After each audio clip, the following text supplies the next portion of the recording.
babies are all And I'm set. the other one, right? Hurry, Jeffrey. They're on their way. And I'm the other one, right?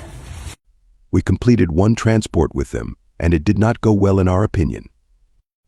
Melissa knew that we were unhappy with the condition of their animals after they arrived up north. We became involved with Wagmore the one time after COVID hit. Our goal was to save lives by filling some of the tiny crates on our rescue bus with Wagmore dogs. The Wagmore dogs all came off the bus at our final transport drop-off spot in Oregon. Oddly, the dogs came off looking to be in worse shape than those that we helped to rescue from high-kill shelters. They were stinky, had untrimmed nails, and just seemed extra shy, like they had been rescued off the street that day. Because of their unkempt appearance and smell, after the transport, I checked to see how long Wagmore had had these dogs. Many had been in their care for a month, or 3 or more, which was a real surprise. If they had them for a few days or a week, I could maybe understand, although considering they are a rescue, I would still be a bit surprised. It turned out that much of the stink was because many had really rotten, gross mouths. The rot was obvious and clear to the naked eye. They also sent one dog in particular, who definitely had a hard-to-treat skin problem, but who was also all matted up, including mats all over his face.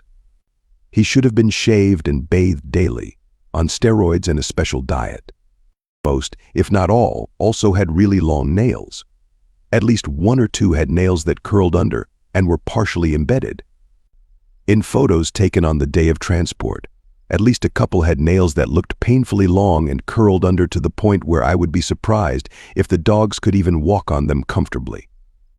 When I asked Melissa on these things, she kept trying to say she had a person come trim their nails and bathe them, so I must be wrong. But it's just not possible. I know what gross, dirty, greasy fur feels like, I know how they smelled, and the nails and teeth just can't be denied. I had photos and videos that we take for social media. She also said she had a vet examine each one regularly. Again, hard to believe with those teeth and nails, in my opinion. Personally, I don't know what is going on over there. Also, I am one to really give rescuers the benefit of the doubt. I know perfection is expected by others who are not rescuers. Rescue work is hard and complicated. I also know that it is easy for rescuers to get in too deep, that it's a slippery slope from rescuer to hoarder for many. But that said, I was not okay with what I was seeing and wanted to check in with Wagmore to see what the deal was and to offer help if they were struggling. If Melissa had said she had gotten in over her head, or that she needed help, or that she was sick and unable to care for them, that might have made sense. But she just kind of played stupid. This did not make sense because she would have had to be blind and had no sense of smell to miss it. Melissa came up with a lot of excuses and blamed it on her staff, the vet, her bather, etc. And she denied things, so I sent her photos. Obviously, it wasn't the worst thing we have seen as rescuers, but it was certainly crappy and just plain sad for the dogs. It was weird and no reasonable explanation was given. In my opinion, the animals were experiencing neglect while in her care, and she is accountable for that. I also really worry about the ones we did not see. It was and is upsetting.